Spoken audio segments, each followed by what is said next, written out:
Hello, Suitonia here for eveiseasy.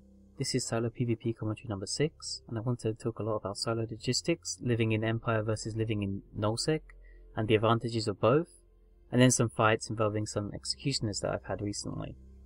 So I decided to just move a lot of ships down to Delve in the 1DH system. The reason why I chose this system is because Delve is very active right now. I've had a ton of fights just next door to me. I honestly haven't had to go further than 5 or 6 jumps before I've ever found a fight, or died, which is great for me.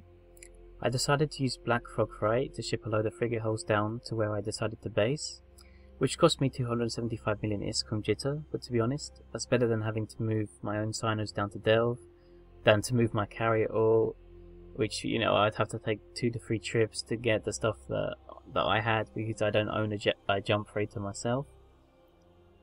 And the time it would take me personally to move the ships is worth 270 million ISK for me. Anyway, the longest time as a solo player, I often just based out of trade hubs in Empire. I lived in Amar for about 2 years. For someone who was mostly only semi-actively playing, this was good for me because I could just buy whatever I wanted to fly on a whim, and I could just buy a stockpile of ships. If I ever needed to sell them, I could just sell them direct to buy orders, and usually only lose about 5% of the value by doing that, by selling them to the buy orders directly. Or I could just put them up on sell orders, and they would disappear, at a good price, over a week. Which if you're in nullsec or lowsec, it can take quite some time to either move your stuff back to Empire or for it to disappear on even lowball sell orders.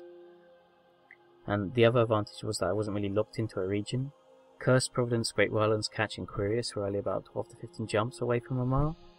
And also the low-sec area around Amamaki, which was good occasionally, it's not so good now.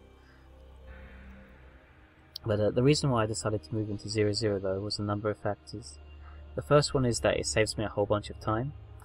As long as the region is active, and Delve is very active right now, I save myself 10 or so minutes travelling from Amar to 0-0, which can really add up over a play session. If I die 3 times in an evening, I'm spending, half an hour of my time just getting back to where I was. Another reason was that I often just let people pop me, or I would self-destruct to get back to Amar quicker after I died.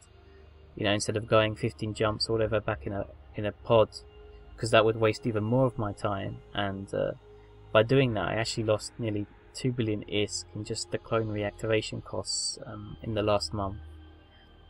And the second reason is that I very often didn't get much loot back, if any at all.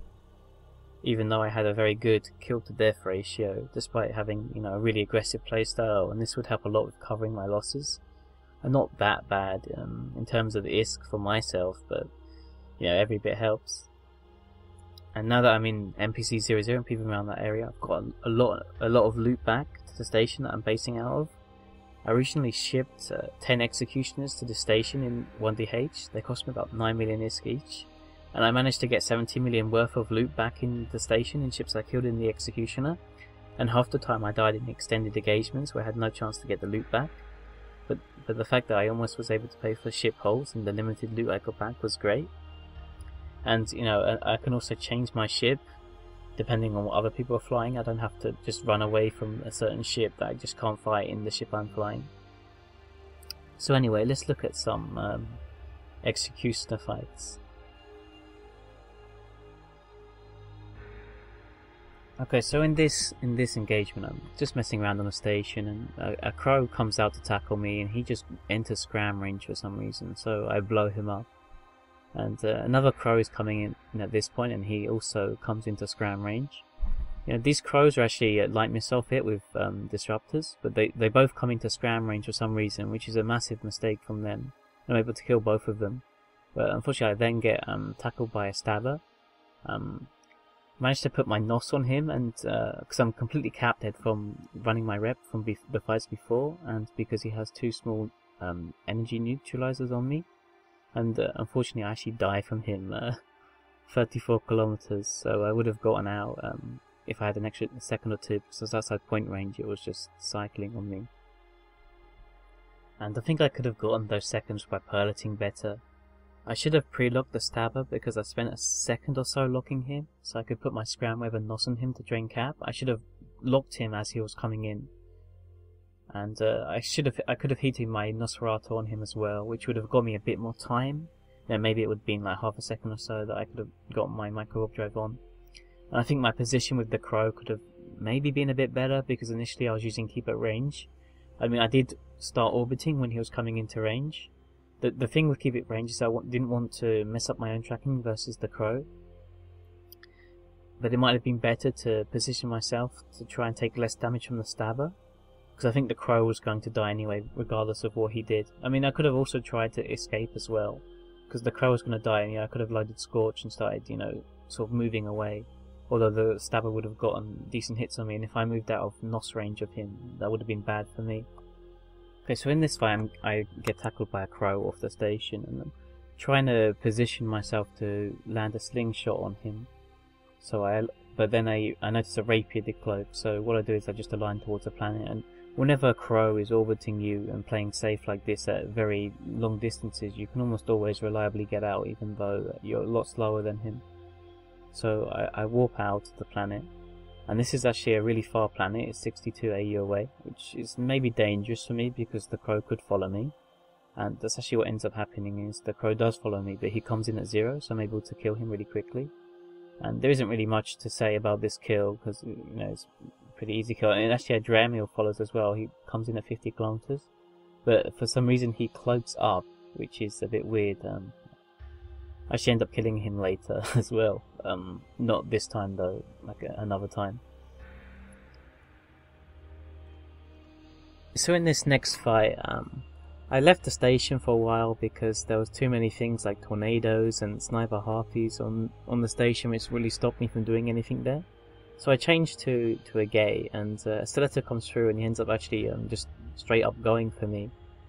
And afterwards a Manticore decloaks right on us. I think it's because he got decloaked by us fighting, which would be very unlucky for him, but he does actually engage me straight away. So I don't know if he just engaged because he thought he had to, because he got decloaked by accident, or if he actually tried to fight me there, but that was a mistake by him. And another Stiletto comes in after these die. The Crusader leaves and doesn't join the fight. He burns away, so I burn away from him trying to slingshot him, but he just comes back in at 0. I think he says in local that he made a mistake by pressing the wrong thing or something later. Anyway, the Rapier and some other guys from before come back, and they actually end up warping to where the Stiletto was before, which really helped me because they ended up being 50 kilometers away, and I'm able to warp off just before they get into point range, which is great. I end up coming back to this gate again, the same gate, and there's a Crow here, so I decide to go for him. And he has no problem coming in and fighting me. And this is actually a rocket Crow instead of like the light missile Crows that I had been fighting before, so it's actually a lot more dangerous to me than the other Crows that I just killed very easily. But I don't think he plays this very well because he just brawls me down. What you should be doing in a Crow with rockets is you should be trying to kite me as far as possible. But a Rapier decloaks next to him, so a Rapier warped into him, and this is bad news for me, but I'm able to finish off the Crow, and I'm pretty much tackled here. There's nothing I can do. I think what I should be doing here is just trying to go for one of the Crows and to try and suicide it, which is what I try and do, because I know I'm not going to get out from this situation. I think I decided to do this a bit too late. I mean, I could have lobbed this, 2 or 3 seconds before, and I don't really come close to killing him. But I don't think there's really much I can do there. It's probably my fault for coming back to the same gate where the Rapier was, because I knew they were in gang before because they walked to the Stiletto that I killed. So this is a fight against a Malediction, and whenever you're against a laser ship in a rocket ship, you should kite at range, 7 or 8 kilometers, and force the laser ship to use Scorch, which has less damage. If you come into multi-frequency range, then you're not doing it well, and he doesn't have a disruptor, so in all fairness to him, he can't really kite me that much, but he just approaches me at 0. And even now, a Rapier decloaks and webs me, I should be slower than him, because I don't have my Microwarpdrive on now, but he doesn't try to move away from me, he just brawls me. And whenever you're in a rocket ship, you need to use range to your advantage. And this is one of the reasons why I love flying Tech 1 frigates, is because everyone just seems to go for you. They don't respect you, even if they're in tackle interceptors. And You know, the Stiletto is actually weaker than the Slasher in my opinion. And he just goes to me, so I just brawl him down and kill him. You know, optimally I should be using Scorch and, you know, kiting him so he's forced to use Barrage, but since it's a Stiletto, I just kill him as fast as possible. And here it's just the exact same story. I jump into a system, Stiletto tackles me, so I just fight him and I kill him. A lot of people just disrespect Tech 1 frigates, so flying around in Tech 1 frigates is really great because everyone will fight you. So this sort of brawl fight happens, a way a lot of my fights happen for me. It's just I walk to a faraway planet and just wait for things to follow me. So there's a crow and a malediction. The malediction's at range, but the crow comes in at 0. And it's actually the same crow I killed before that came in at 0, so he made the exact same mistake again. And he does try to burn away this time, but I was in heated web range and I'm able to get a scram on him before he's really able to escape from me, and I'm able to fight him. And the malediction doesn't decide to sort of come in until now, and he's already 75 kilometers away, so he's pretty separated. This is another good reason why it's a good idea to walk the planets, is that people will often try and catch you by going at different ranges because they don't know which range you went at. Like if I warp at minus 50, someone's probably going to come minus 50, someone's going to come at 0, someone's going to come minus 100, so that one of them is going to end up catching me. But by doing this, they actually split each other up on the grid, so I'm able to get a fight with this crow, and then I'm able to fight the malediction straight away. And he doesn't really do anything to me until the crow's already dead.